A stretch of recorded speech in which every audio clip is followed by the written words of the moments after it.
We'll cover 2 repair methods in this video: gap repair with cold weld and patch repair with dry fix. You can repair damage and small gaps using Nora Cold Weld.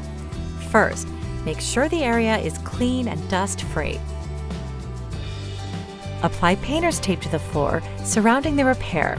Be careful not to allow the tape to overlap the edge of the flooring. Best practice is to leave a slight gap of approximately 1/16 of an inch from the edge of the gap repair area. Then, apply a sufficient bead of Nora Cold Weld in the matching color into the area being repaired. Be certain to completely fill the void with cold weld. Immediately press the cold weld fully into the gap using a smoothing tool or a blunt spatula, holding the tool at an approximately 20-degree angle. If the weld finish is below the flooring surface, immediately apply another bead on the area and retool. If the weld has gaps or voids, reapply the weld and smooth again. Remove the tape and immediately use 70% isopropyl alcohol on a clean cloth to remove any excess weld from the surface of the flooring.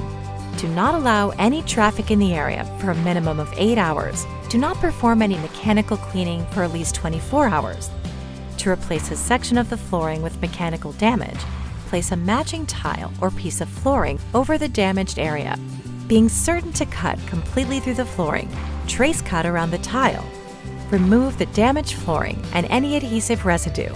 If needed, re-smooth using a suitable smoothing compound.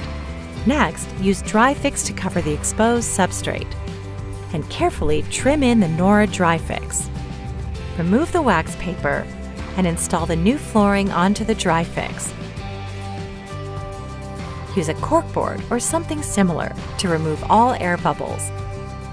Then roll with a 100 to 150 pound roller, and if required, weld all seams.